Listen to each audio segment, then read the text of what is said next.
A paz do Senhor para você e toda a sua família. Neste momento queremos meditar em um texto bíblico que está no Evangelho conforme escreveu Marcos, capítulo 10, versículo de número 17 em diante, que nos diz assim: E pondo-se a caminho, correu para ele um homem, o qual se ajoelhou diante dele e lhe perguntou: Bom mestre, que farei para herdar a vida eterna? E Jesus lhe disse: Por que me chamas bom? Ninguém é bom senão um que é Deus.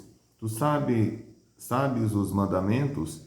Não adulterarás, não matarás, não furtarás, não dirás falso testemunho, não defraudarás alguém, honra teu pai e a tua mãe. Ele, porém, respondendo, disse: Mestre, tudo isso guardei desde a minha mocidade. E Jesus, olhando para ele, o amou e lhe disse: Falta-te uma coisa, vai e vende tudo quanto tens, dai-o aos pobres e terás um tesouro no céu. E vem e segue-me. Mas ele, pesaroso desta palavra, retirou-se triste, porque possuía muitas propriedades. Queridos, o texto lido fala de um homem que tentou encontrar com Jesus. A Bíblia diz que Jesus, ele ia caminhando, cumprindo o seu ministério, e a palavra de Deus diz que esse homem, ele procurou Jesus. E quando ele chegou a Jesus, ele declarou que tinha necessidade de saber o que fazer para poder ter a vida eterna. Era o tema da sua ida a Cristo, era ter certeza da vida eterna. No versículo de número 17, a Bíblia diz que ele se ajoelhou diante de Cristo, diante do Senhor Jesus, no momento que ele se aproxima do Senhor e pergunta para ele: Bom mestre, o que eu farei para dar a vida eterna? Observe bem que há duas atitudes nesse homem quando ele chega perto de Cristo. Ou por que não dizer, nós encontramos nesse versículo 17 três atitudes. A primeira é que ele decide ir a Cristo. E todos aqueles que vão a Cristo, sem dúvida, voltará com uma resposta, sabendo do que deve fazer, sabendo como deve proceder. Cabe a cada um decidir se seguirá a orientação ou não. Então, a primeira é que ele vai a Cristo.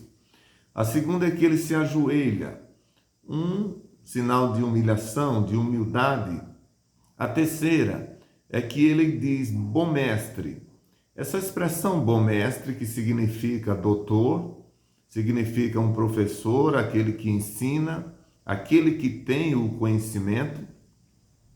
Quando ele chama Jesus de bom mestre, isso indica de que ele tinha conhecimento de quem era a pessoa de Cristo. Ele não foi a Jesus sem saber se ou não era a pessoa de Cristo a quem ele desejava conversar, a sua necessidade ou perguntar o que fazer para ser salvo. Era um rapaz, era um homem que tinha conhecimento de que aquele personagem era de fato Cristo. E quantas pessoas eles têm de fato conhecimento de quem é Cristo, eles sabem que Jesus é o Salvador e que não pode ter salvação sem ir a Cristo. Talvez, meu amigo, seja essa a sua situação. No versículo de número 18, Jesus responde para ele: por que tu me chamas bom? Bom é um que é Deus. Aí uma pergunta: Jesus não é bom? Claro que é. Mas aqui Jesus está atribuindo toda a honra ao Pai, a Deus. Não é que Jesus não seja bom, ele é bom, ele foi, ele é e será bom para com o homem. A bondade de Deus, a bondade de Cristo nunca faltou e nunca faltará. No versículo de número 19, Jesus pergunta para ele: tu sabes os mandamentos? Tu tens conhecimento dos mandamentos?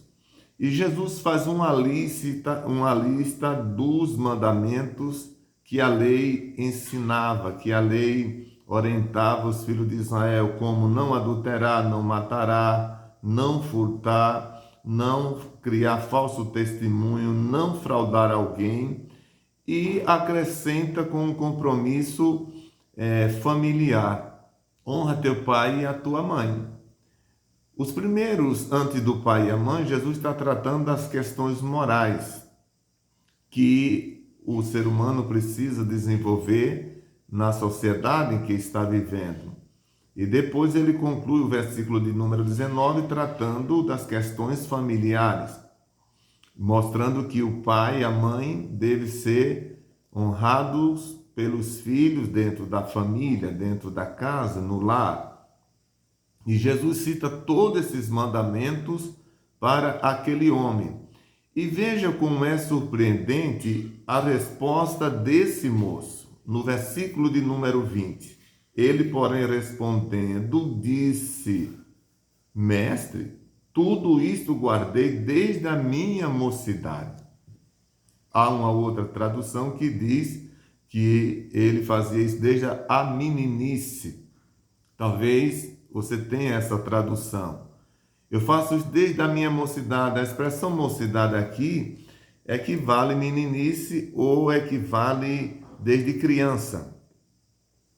Essa declaração deste moço, em que vinha desde criança cumprindo os mandamentos, indica que ele teve pais, pai e mãe, que tiveram o cuidado de ensinar-lhes a palavra. Se ele diz que aprendeu desde a meninice, ele guarda desde a meninice, é porque, na verdade, os pais tiveram o cuidado de ensinar a palavra para aquele moço. E aqui, abrindo um parênteses, para os pais, você que é pai, a senhora que é mãe, a senhora precisa colocar na cabeça do seu filho sobre Deus, ensinar o seu filho a servir a Deus, para que seu filho tenha conhecimento sobre Deus. Aí ele disse: eu guardo isso desde a minha mocidade. Desde que eu nasci, eu me tornei com uma pessoa que compreende o certo e o errado. Meus pais já começaram a passar isso para mim. Versículo de número 21. Jesus, olhando para ele, o amor. Há um outro texto que diz assim, Jesus dizendo: te falta uma coisa, né? Jesus olha para ele e o texto bíblico diz que Jesus amou ele. E por que a Bíblia diz que Jesus amou? É porque, apesar daquele moço ser um moço que vinha desde cedo, desde a sua idade bem pequena, cumprindo muitos mandamentos das Escrituras Sagradas, havia alguma coisa que o impedia de ter certeza da sua salvação. Era um homem que era um ser que cumpria certos mandamentos da Bíblia, mas tinha alguma coisa que o prendia. Queridos, muitas das pessoas, nós conhecemos muitas pessoas, que elas são pessoas que têm na sua vida alguma devoção a Deus. Eles oram, eles ofertam, eles evangelizam, mas alguma coisa que logo aniquila todas essas boas ações que essa pessoa pratica. Quando nós lemos o capítulo de número 10 do livro de Atos, nós encontramos um homem lá, por nome de Cornélio. A Bíblia diz que Cornélio orava 3 vezes ao dia. Cornélio dava esmola. Ele era um homem conceituado na sociedade que ele vivia. Era um homem de uma índole exemplar. Mas um dia Deus se apresentou a ele e disse para ele o que ele precisava para ser salvo, para ser redimido, para ter o perdão dos seus pecados. Porque não é somente o fato de fazermos caridade, não é somente o fato de cumprirmos parte das Escrituras. Nós temos que viver a integridade da Bíblia. Nós temos que viver a integridade do Evangelho, o seu todo. E esse moço, ele vinha cumprindo boa parte dos mandamentos que todos os judeus eles praticavam. Mas o versículo posterior, o versículo número 21, diz que Jesus o amou e disse-lhe: falta-te uma coisa. Está faltando uma coisa na tua vida. Meus queridos irmãos, o que era que faltava, querido amigo, o que era que faltava na vida deste homem? O que era que estava existindo que aquele homem tinha que melhorar? Aí nós encontramos exatamente no versículo de número 21, Jesus diz: falta-te uma coisa, vai, vende tudo quanto tens, dai-o aos pobres e terás um tesouro no céu. Vem e segue-me. Parece, para aqueles que não conhecem as Escrituras, parece que Jesus condena ter propriedade, parece que Jesus condena ter riqueza.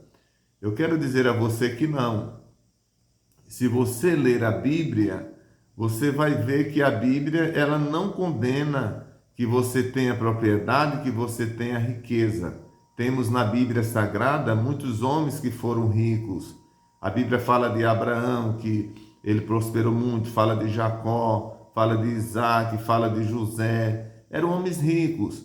A Bíblia mostra que eles prosperaram. O que a Bíblia, na verdade, condena é que a riqueza venha substituir o Senhor nosso Deus em nossos corações. Deus tem que ter prioridade na nossa vida. Nós temos que dar prioridade à vontade de Deus na nossa vida para que nós possamos sentir dele a segurança da nossa salvação.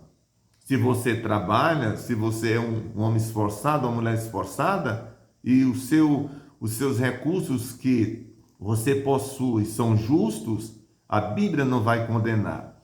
Quando Jesus diz assim: te falta uma coisa, e pede que ele venda tudo o que tem e dê aos pobres, não é que Jesus condenasse ou condene aqueles que têm propriedade, é porque esse moço tinha a riqueza como o Deus maior da sua vida. E a Bíblia diz no versículo posterior, que o versículo 22 diz que ele, ouvindo esta palavra, ele saiu triste. A Bíblia diz que ele foi embora. Observe bem o contraste. Esse moço chegou perguntando o que fazer para ser salvo. Jesus não negou a ele o que devia ser feito.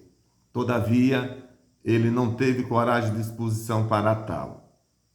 Querido, talvez seja a sua realidade, mas eu quero dizer para você uma coisa: tudo e qualquer coisa que impede a tua comunhão com Deus de te chegar ao Senhor, administra isso com cuidado, dá prioridade ao Senhor. Que Deus te abençoe, que Deus te ajude. Eu peço que você compartilhe este vídeo, eu peço que você deixe o seu like, se inscreva no canal, faça o seu comentário. Assim, a plataforma vai entender que o conteúdo é importante e vai distribuir para muitas outras pessoas, e você vai ser notificado todas as vezes que a gente lançar um novo vídeo aqui neste canal. Que Deus te abençoe, você e toda a sua família. Até o próximo vídeo, se Deus quiser.